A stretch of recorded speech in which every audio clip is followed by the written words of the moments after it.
أعوذ بالله من الشيطان الرجيم بسم الله الرحمن الرحيم يا أيها الذين آمنوا ليستأذنكم الذين ملكت أيمانكم والذين لم يبلغوا الحلم منكم 3 مرات من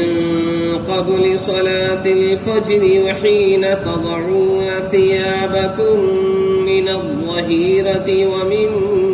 بعد صلاة العشاء 3 عورات لكم ليس عليكم ولا عليهم جناح بعدهن طوافون عليكم بعضكم على بعض كذلك يبين الله لكم الآيات والله عليم حكيم. ترجمہ: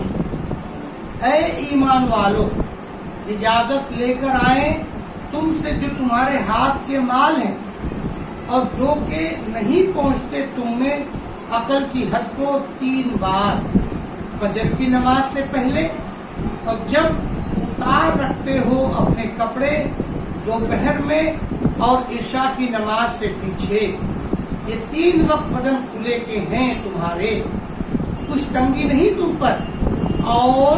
نہ ان پر ان وقتوں کے پیچھے پھر پھرا ہی کرتے ہو ایک دوسرے کے یہاں پاس. یوں کھولتا ہے اللہ تمہارے آگے باتیں اور اللہ سب کچھ جاننے والا حکمت والا ہے.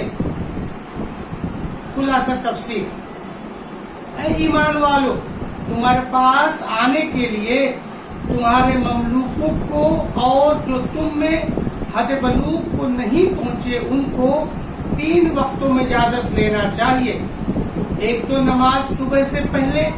اور دوسرے جب دوپہر کو سونے لیٹنے کے لیے اپنے زائد کپڑے اتار دیا کرتے ہو، اور تیسرے نماز عشاء کے بعد. یہ 3 وقت تمہارے پردے کے ہیں، یعنی یہ اوقات چونکہ عام عادت کے مطابق تخلیہ اور آرام کے ہیں،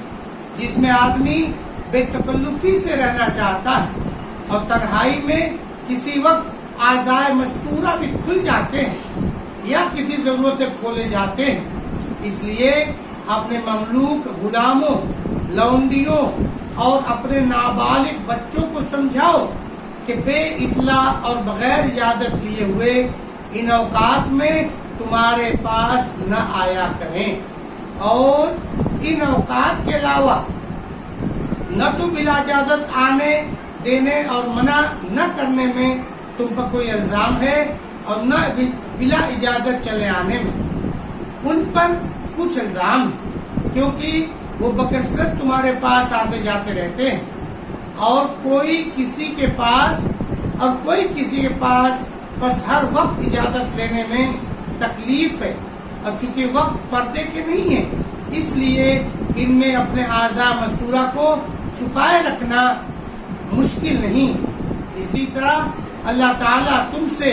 اپنے احکام صاف صاف بیان کرتا ہے اور اللہ تعالیٰ جاننے والا حکمت والا. معارف و مسائل: آیات مذکورہ میں ایک دوسرے استئذان کے احکام کا بیان ہے جن کا تعلق ان اقارب اور محارم سے ہے جو عموماً ایک گھر میں رہتے ہیں اور ہر وقت آتے جاتے رہتے ہیں، اور ان سے عورتوں کا پردہ بھی نہیں. ایسے لوگوں کے لیے بھی اگرچہ گھر میں داخل ہونے کے وقت اس کا حکم ہے کہ اطلاع کر کے یا کم از کم قدموں کی آہٹ کو ذرا تیز کر کے یہ کھانس کھار کر گھر میں داخل ہوں. اور یہ استئذان ایسے اقارب کے لیے واجب نہیں، مستحب ہے، جس کو ترک کرنا مکروہ تنزیہی ہے. یہ حکم تو گھر میں داخل ہونے سے پہلے کا تھا، لیکن گھر میں داخل ہو کر پھر یہ سب ایک جگہ ایک دوسرے کے سامنے رہتے ہیں اور ایک دوسرے کے پاس آتے جاتے رہتے ہیں.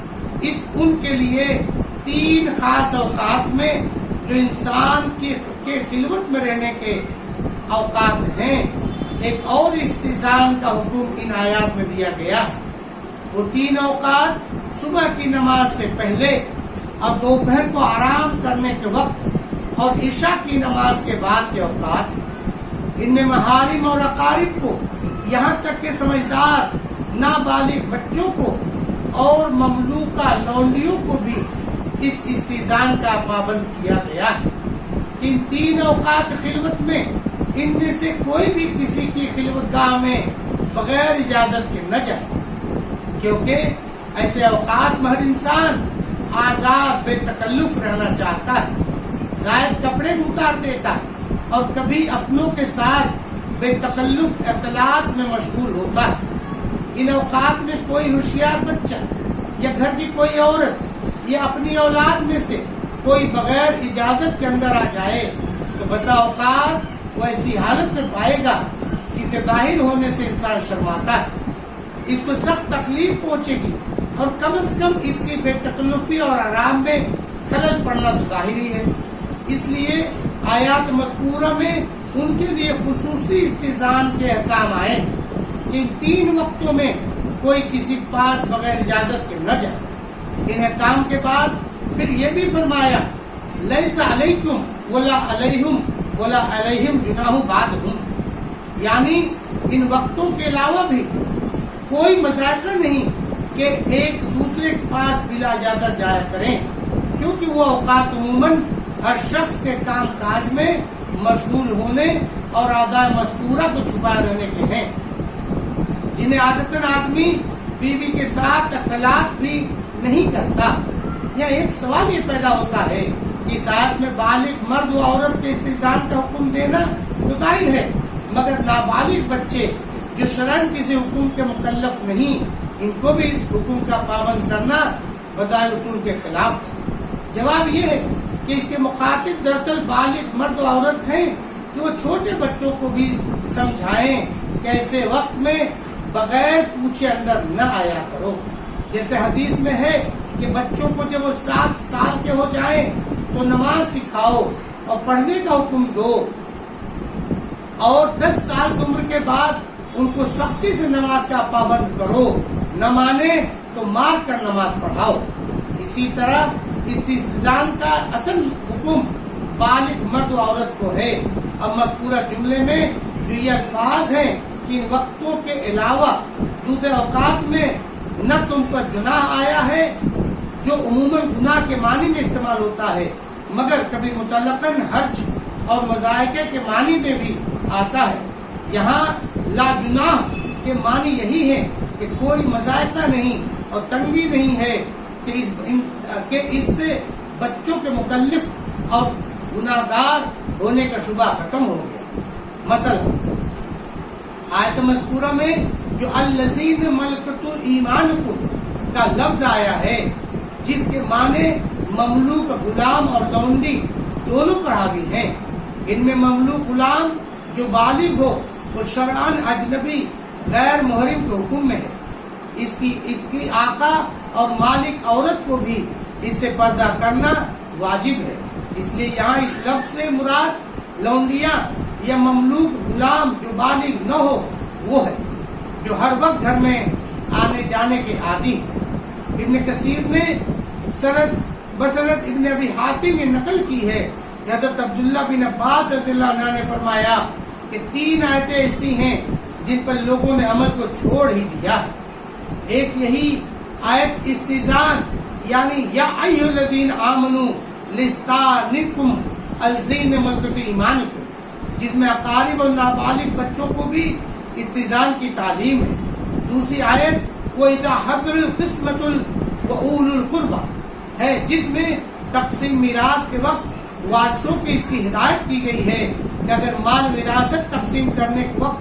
کچھ ایسے رشتہ دار بھی موجود ہو جائیں جن کا ضابطۂ میراث سے کوئی حصہ نہیں ہے تو ان کو بھی کچھ دے دیا کرو کہ ان کی دل شکنی نہ ہو۔ تیسری آیت ان اکرمکم عند اللہ اتقاکم ہے، جس میں بتایا گیا ہے کہ سب سے زیادہ معزز و مکرم وہ آدمی ہے جو سب سے زیادہ متقی ہو۔ اور آج کل معزز و مکرم اس کو سمجھتے ہیں جس کے پاس پیسہ بہت، جس کا مکان کوٹھی بنگلہ شاندار ہو، بعض روایات کے الفاظ اس میں یہ بھی ہے کہ ابن عباس رضی اللہ عنہ نے فرمایا کہ 3 آیتوں کے معاملے میں لوگوں پر شیطان غالب آ گیا، اور پھر فرمایا کہ میں نے تو اپنی لونڈی کو بھی اس کا پابند کر رکھا ہے کہ ان 3 وقتوں میں بغیر اجازت میرے پاس نہ آیا کرے۔ وآخر دعوانا ان الحمدللہ رب العالمین۔ السلام علیکم ورحمۃ اللہ وبرکاتہ۔ Subscribe now and press the bell icon. Never miss an update.